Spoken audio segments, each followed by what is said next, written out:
यंत्र आपण पाहूया, भूदर यंत्र. हे पहा फ्रेंड, यामध्ये हे जे ठेवलेलं आहे यामध्ये पारदयुक्त मुशा ठेवलेला आहे. इथे म्हणजे हे वाला मुशा तर आपल्याला माहिती आहे, जे पात्र असते त्यालाच आपण म्हणतो. याच्यामध्ये हे पूर्ण वालुका टाकलेली आहे आणि वर रानशेण्या ठेवलेल्या आहेत. एका मुशेत पारदयुक्त औषधी द्रव्य घेऊन ती मुशा बंद करावी. त्यानंतर साधारणतः 1 हात खोल खड्डा जमिनीत खणून त्यात प्रथम अर्धी वाळू भरावी. तत्पश्चात औषधयुक्त मुशा वाळूवर ठेवून पुन्हा मुशीच्या चारही बाजूंनी व वरून वाळू भरून घ्यावी. जमिनीच्या समांतर अशा खड्ड्यावरील वाळूवर रानशेण्या रचून स्वांगशीत स्वरूपाचा अग्नी द्यावा. अशा या यंत्ररचनेस भूदर यंत्र असे म्हणतात. खड्ड्याचे माप, दिलेला अग्नी हे औषधी द्रव्याच्या प्रमाणानुसार व मुशीच्या आकारानुसार युक्तीने ठरवावे, कारण या प्रमाणांचे ग्रंथांत वर्णन केलेले नाही. मुशीत ठेवलेले पारदयुक्त औषधी द्रव्य हे 1/4 प्रमाणात मुशीत भरावे. याचा उपयोग कशासाठी करतात तर गंधकादी द्रव्यातील मतलब द्रव्याच्या पारदातील अंतर्धूम जारण्यासाठी प्रामुख्याने केला जातो. तर भूदर यंत्र जे आहे, पारद जे आहे म्हणजे गंधकादी द्रव्याच्या पारदातील अंतर्धूम जारण्यासाठी, अंतर्धूम जारणा. ठीक आहे. नेक्स्ट आहे पाताल यंत्र. हे पहा फ्रेंड्स, पाताल यंत्र अशा प्रकारचं दिलेलं आहे. एकावर एक 2 घट ठेवलेले आहेत. त्याच्यामध्ये वरच्या ह्याच्यावर द्रव्य ठेवलेलं आहे आणि खाली जे आहे निष्कासित तेल, इथे संधिलेप केलेलं आहे. इथे जे आहे सच्छिद्र घट आहे आणि इथे भूपृष्ठ म्हणजे हे पूर्ण जमिनीच्या आत केलेलं आहे आणि वरून अग्नी देत आहेत. तर यामध्ये एक मृतपात्र घेऊन त्याच्या तळास छिद्र पाडावीत व ज्या वनस्पतीस द्रव्यातून तेल निष्कासित करावयाचे आहे ते द्रव्य त्यात टाकावे. म्हणजे आपल्याला अशी द्रव्य घ्यायचं आहे की ज्याच्यामधून तेल निघेल. ठीक आहे. छिद्र पाडलेल्या मृतपात्राच्या खाली दुसरे मृतपात्र ठेवावे. दोहोच्या संधीस मातकापड करून संधिबंधन करावे. नंतर द्रवयुक्त वरील मृतपात्राच्या मुखावर सुद्धा शराव ठेवून मुख संधीस मातकापड करावे. जमिनीत 1 हात खोल खड्डा खणून त्यात संधिबंधन केलेली दोन्ही मृतपात्रे ठेवावीत व खड्ड्यात बाजूला उरलेल्या पोकळीत माती टाकावी. त्यानंतर शरावाच्या वरील बाजूस जमिनीवर रानशेण्या रचून अग्नी द्यावा. अशा या यंत्रणेस पाताल यंत्र असे म्हणतात, कारण स्वांगशीत झाल्यावर खालील मृतपात्र काढून पहिल्यात त्यात तेल निष्कासित झालेले दिसून येईल. रानशेण्यांनी दिलेल्या अग्नीमुळे वरील पात्रातील द्रव्यात उष्णता मिळाल्याने त्यातील तेल स्त्रवन छिद्रातून खालील पात्रात जमा होते. त्यामुळे तेलयुक्त वनस्पतीस द्रव्यापासून तेल निष्कासनासाठी या यंत्राचा उपयोग केला जातो. जसं की उदाहरणार्थ भल्लातक तेल आहे, करंज तेल. काही जे पाताल यंत्र आहे त्याची रचना करताना वरील मूत्रपात्राच्या तळात छिद्र न पाडता जाळी लावावी लागते. म्हणजे जाळी पण यूज करू शकतो. नेक्स्ट आहे कच्छप यंत्र. तर हे पहा फ्रेंड्स, कच्छप यंत्र. इथे पाणी आहे, हा पूर्ण खड्डा केलेला आहे. याच्यामध्ये मातीची कढई ठेवलेली आहे आणि ह्याच्यामध्ये मध्ये पारदयुक्त मुशा लोखंडी कढईत आणि वरी खेराचे कोळसे टाकलेले आहेत अग्नी देण्यासाठी. जमिनीत खड्डा खणून त्यात पाण्याने भरलेली एक कढई मृतपात्रात घट्ट बसवावी. बघा, हे पाण्याने भरलेली आपण अगोदर कढई काय केलेलं आहे, मृतपात्रात बसवली आहे आणि या जलयुक्त कढईत दुसरे एक मृतपात्र मातीचा कढई अशा पद्धतीने ठेवावी की तिच्या तलभागास पाण्याचा स्पर्श होईल. म्हणजे हे असे ठेवायचं की त्याचा जे तळभाग आहे त्याला पाण्याचा स्पर्श होईल. वर ठेवलेल्या रिकाम्या मातीच्या कढईत पात्रात पारदा समवेत बीड असणारी मुशा मधोमध ठेवावी. त्यावर एक छोटी लोखंडी कढईत पालती घालावी. त्या संधीत 6 वेळा मातकापड करून संधिबंधन करावे. मुशीस झाकणाऱ्या पालत्या लोखंडी कढईवर खदीर बोराच्या लाकडी कोळशाने स्वांगशीत प्रकारची अग्नी द्यावी. अशा पद्धतीने लोखंडी कढई पालती ठेवून कासवाच्या पाठीप्रमाणे रचना असणाऱ्या या यंत्रास कच्छप यंत्र असे म्हणतात. कासवाच्या पाठीप्रमाणे. ठीक आहे. या यंत्रात स्वेदन तसेच मर्दन संस्कारादी पारदाचे बिडाबरोबर जारण होते. अग्निबलाच्या साह्याने पारदाच्या गर्भात स्थित असणारी सर्व सत्वही द्रवीभूत होऊन पारदात जारीत होतात. कच्छप यंत्राचा उपयोग बिडांचे पारदात जारण, गंधकाचे पारदातील जारण तसेच अन्नधातूच्या सत्वपातनासाठी केला जातो. तर हे लक्षात ठेवा. याचा उपयोग जे आहे बिडाचे पारदात जारण करण्यासाठी, गंधकाचे पारदातील जारण तसेच अन्नधातूच्या सत्वपातनासाठी केला जातो. नेक्स्ट आहे तुला यंत्र. 2 वृत्तांक मुशा वांग्याच्या आकाराच्या. हे बघा फ्रेंड इथे. तर इथे काय दिलेलं आहे, 2 वृत्तांक मुशा वांग्याच्या आकाराच्या घेऊन त्यांच्या गळ्याशी एक एक छिद्र पाडावे इथे छिद्र पाडावे म्हणलेलं आहे आणि या छिद्रातून दोन्ही मुशांना जोडणारी मातीची नळी लावावी व संधीस मात कापड करून संधिबंधन करावे. एका मुशेत पारा व दुसऱ्या मुशेत गंधक ठेवून मुशेची मुखे बंद करावीत. अशी ही तराजूप्रमाणे दिसणारी रचना वालुकायुक्त मूत्रपात्रात थोडक्यात वालुका यंत्रात ठेवावी, जेणेकरून दोन्ही मुशांना जोडणारी मातीची नळी देखील मुशांसह वाळूत पुरली जाईल. त्यानंतर या वालुका यंत्रास खालून अग्नी द्यावा. या क्रियेने गंधकाच्या वाफा नळीतून पारदापर्यंत पोहोचून त्यात जारीत होतात. अशा या तुलयंत्राचा उपयोग गंधक, हरताल, मनशिला इत्यादी द्रव्याच्या पारदात जारणा करण्यासाठी केला जातो. तर हे जे आहेत 2 वृत्तांक मुशा घ्यायलो आपण वांग्याच्या आकाराच्या, त्याच्या गळ्यापाशी इथे एक एक छिद्र पाडत आहेत आपण. इथे सॉरी गळा म्हणले ना, टिपला नाही म्हणलेले इथे. मग काय केलं, छिद्र पाडून तिथं एक नळी लावली आणि इथे संधिलेप केलेला आहे आपण. कशाने, मात कापड करून संधिबंधन केले. एका ह्याच्यात पारद भरला आणि दुसऱ्यामध्ये गंधक टाकलेले आणि दोघांची मुखे बंद केलेली आहेत. तराजूप्रमाणे दिसणारी रचना वालुकायुक्त मूत्रपात्रात ठेवावी, जेणेकरून दोन्ही मुशांना जोडणारी मातीची नळी देखील मुशांसह वाळूत पुरली जाईल आणि त्यानंतर वालुका यंत्रास खालून अग्नी द्यावा. आणि या क्रियेने काय होते, गंधकाच्या वाफा नळीतून पारदापर्यंत पोहोचतात. म्हणजे ह्याच्या वाफा पूर्ण इथपर्यंत येतात, म्हणजे जारण होते असं म्हणलेलं आहे. तर कोणत्या कोणत्या ह्याच्यासाठी यूज करतो आपण, गंधक, हरताल, मनशिला द्रव्याच्या पारद जारणादी कर्मासाठी यूज करतो. ठीक आहे. नेक्स्ट आहे मृदंग यंत्र. सो फ्रेंड, हे बघा मृदंग यंत्र ज्याला आपण म्हणतो, तर ते पहा कसं दिसत आहे. मृदंग यंत्र ढोलकीच्या आकाराचे आतून पोकळ असणारे लोहादी धातूचे पात्र घ्यावे. त्या पात्राच्या मुखावर ॲटॅनच्या साहाय्याने गोलाकार फिरून बसवता येणारे पिधान झाकण असावे. हे बघा इथे झाकण ठेवलेले. 3.5 हात उंच 2 खांब समोरासमोर जमिनीत गाडून उभे करावेत. या 2 खांब्यांवर आडवा खांब ठेवावं व त्यास हे पात्र पारद व गंधक योग्य मात्रेत घेऊन टांगावे. पात्राच्या बुडास खालून अग्नी द्यावा. अशा या यंत्र रचनेस मृदंग यंत्र असे म्हणतात. कृत्रिम हिंगुल बनवण्यासाठी या यंत्राचा उपयोग होतो. तर मृदंग यंत्र जे आहे कृत्रिम हिंगुल बनवण्यासाठी होतो, हे लक्षात ठेवा. ढोलकीच्या आकाराचे जे दिसत आहे ह्याच्यावर एक पिधान पण दिलेले इथे. नेक्स्ट आपण यंत्र पाहूया, नाडिका यंत्र. नाडिका म्हणजे काय असते, नळी. हे पहा फ्रेंड, असं यंत्र दिलेले, ही नलिका. ठीक आहे. तर या यंत्र रचनेत नळीस विशेष महत्व असल्याने या यंत्रास नाडिका यंत्र म्हणतात. मृतपात्र हंडी घ्यावी व त्यात द्रव्य भरावे. हंडीच्या मुखावर दुसरे एक पात्र हंडी अधोमुख करून ठेवावी व त्याच्या संधीस मातकापड करून संधिबंध करावे. त्यानंतर वरील पात्राच्या तलभागास अंगुष्ठ मात्र प्रमाणात अंगठ्या एवढे छिद्र करून त्यात एक नळी बसवावी. या नळीस कुंडलाकार देऊन शीतजलयुक्त टबमधून बाहेर काढावी व तिचे मुख काचेच्या बाटलीत सोडावे. द्रवयुक्त हंडीच्या खालून अग्नी द्यावा, जेणेकरून घटस्थिर द्रव्यसार बाष्पीभूत होऊन कुंडलकार नळीत थंड होऊन काचेच्या बाटलीत थेंब थेंब जमा होणार. याच्यामध्ये नाडिका यंत्राचा यूज काय आहे, परिस्कृत जल म्हणजे जे डिस्टिल्ड वॉटर आहे निर्माणासाठी, अर्क निष्कासनासाठी व संजीवनी सुरा निर्माण करण्यासाठी केला जातो. नाडिका यंत्राची कार्यपद्धती तिर्यक पातन यंत्राप्रमाणे असते. सोमानल यंत्र. जमिनीत एक खड्डा खणून त्यात पाण्याने भरलेले मृतपात्र ठेवावे. मृतपात्राच्या मुखावर पाण्यास खालून स्पर्श करणारे शराव ठेवावे. या शरावात पारद व औषध द्रव्य युक्त मुशा ठेवावी. या मुशेवर दुसरे शराव पालते घालावे व दोन्ही शरावाचे संधीस मातकापड करून संधिबंधन करावे. मुशेवर पालत्या ठेवलेल्या शरावावर रांजण्या जे आहे कोळशाने अग्नी द्यावा व स्वांगशित करावे. या यंत्ररचनेत यंत्राच्या अधोबाजूने सोम म्हणजे जल व ऊर्ध्व बाजूने अनल म्हणजे अग्नी अशी रचना असल्याने कचप यंत्र सदृश या यंत्रास सोमाल यंत्र असे म्हणतात. ह्याचा जो उपयोग आहे तर पारदातील गंधक, अभ्रक सत्व, माक्षिक सत्व यांच्या जारणेसाठी केला जातो. हंसपाक यंत्र. हे पहा फ्रेंड्स, हंसपाक. ह्याच्यामध्ये वाळू भरलेली आहे. इथे पारद आहे. एक मातीचे खापर घेऊन ते वाळूच्या साह्याने भरावे. वालुकायुक्त खापरामध्ये दुसरे छोट्या आकाराचे खापर अर्धमुख अशा पद्धतीने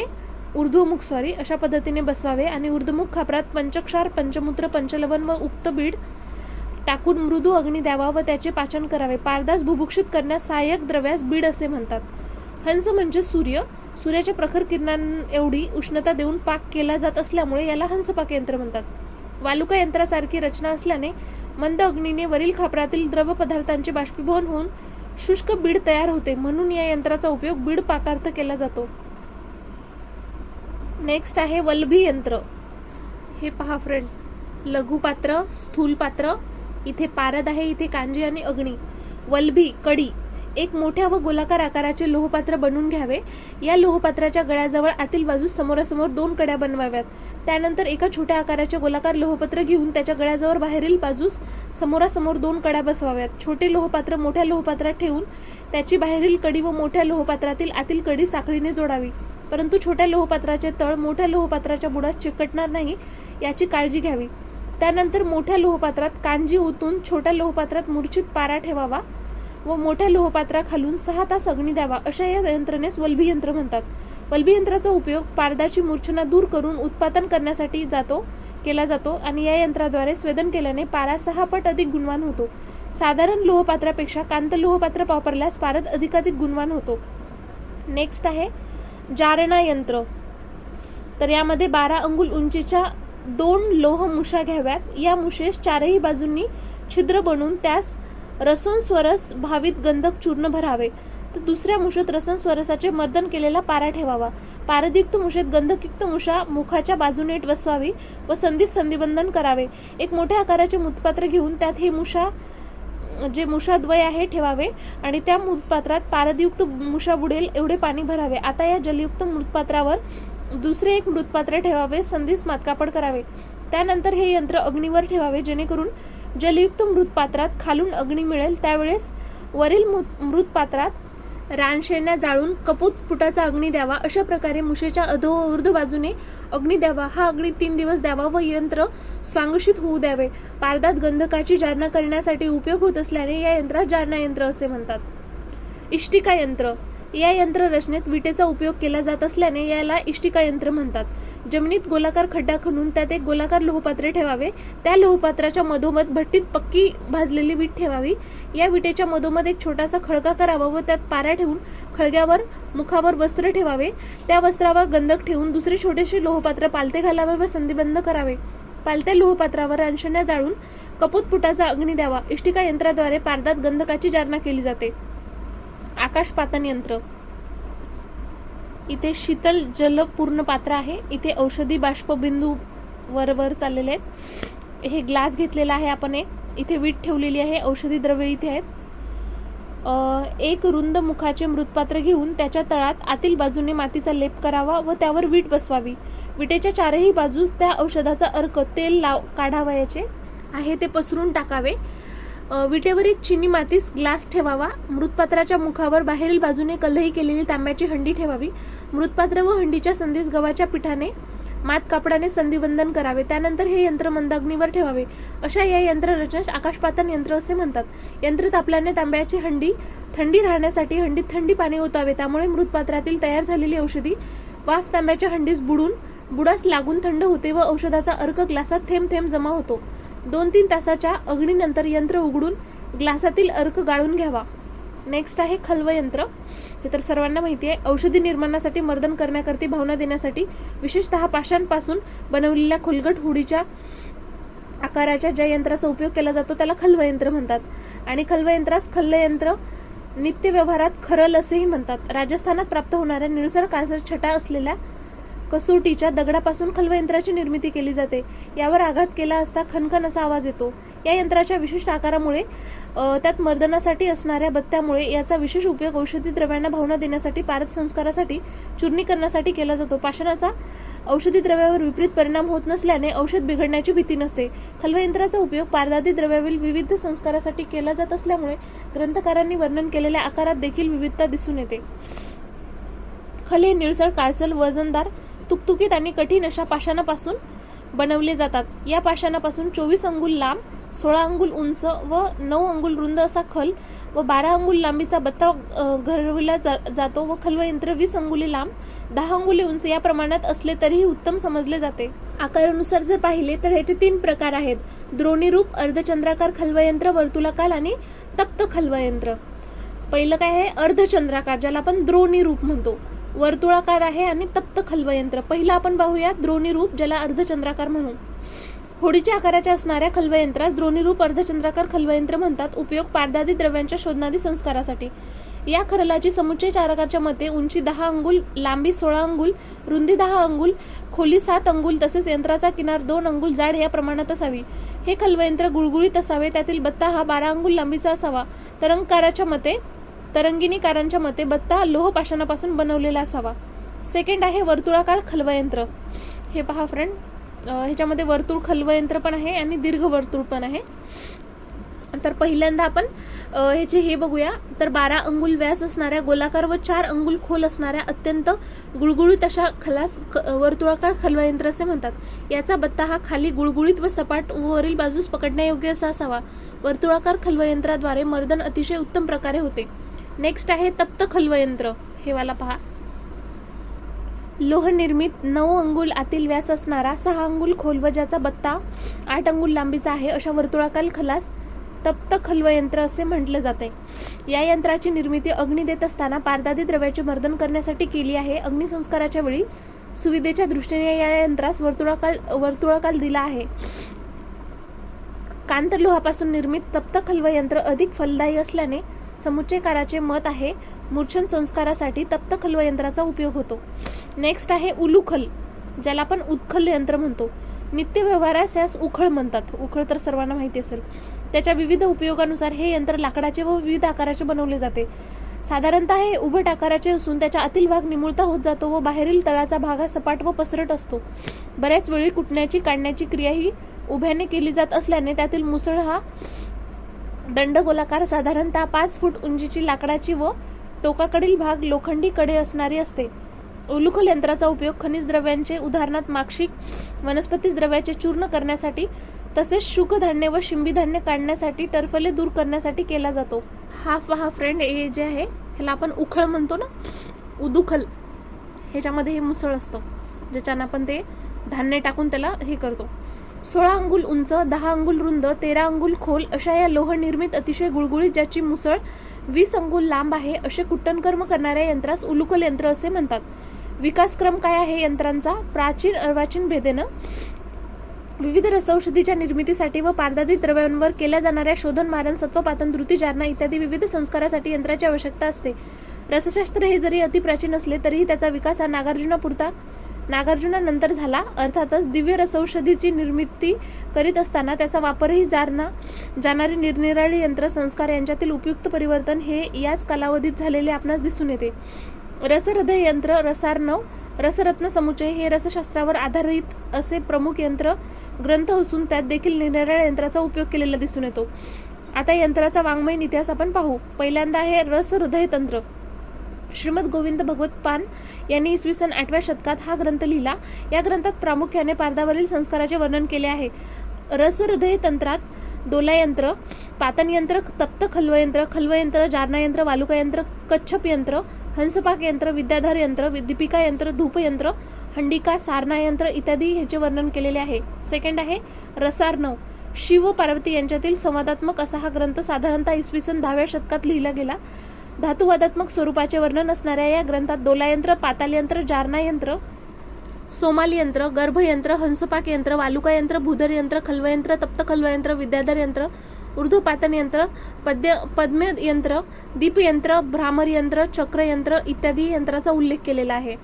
रसोपनिषदमध्ये या ग्रंथात दोलायंत्र, पातालयंत्र आणि दीपयंत्र.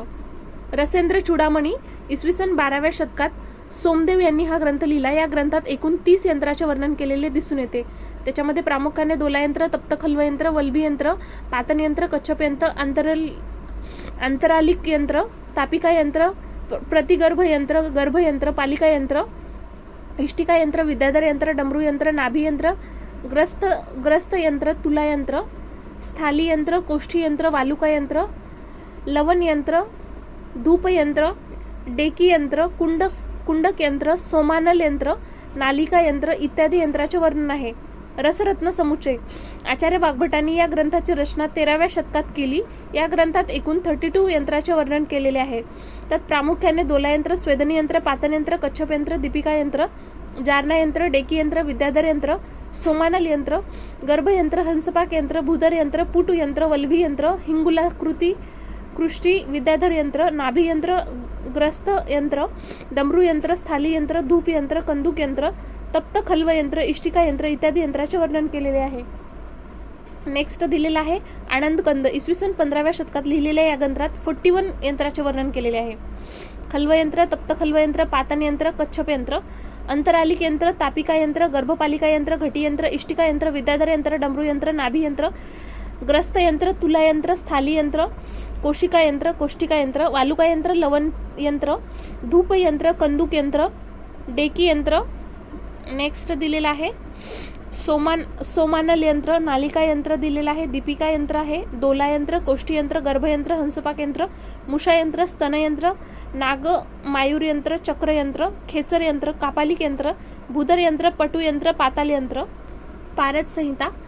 20व्या शतकात निरंजन गुप्त लिखित पारद संहिता या ग्रंथात एकूण सर्वाधिक 45 यंत्राचे वर्णन केले आहे. त्यात प्रामुख्याने खल्व, वर्तुल खल्व, तप्त खल्व, दोला यंत्र, स्वेदन, कंदूक, विद्याधर, वल्भी, डमरू, पातन, पालिका, इष्टिका, कच्छप, दीपिका, सोमानल, नाभी, तुला, कुपिता, जारणा, कवची, वालुका, लवण, नालिका, पुट, भूदर, गर्भ, ग्रस्त, चक्र, वडवानल, धूप, हंसपाक, कोष्टी, अंगार कोष्टी, वंकणाल कोष्टी, पाताल कोष्टी, पाताल नाडिका, ऊर्ध्व नालिका, तेजो, वारुणी, वक, घट, स्थाली तसेच मुषा यंत्राचे वर्णन आहे.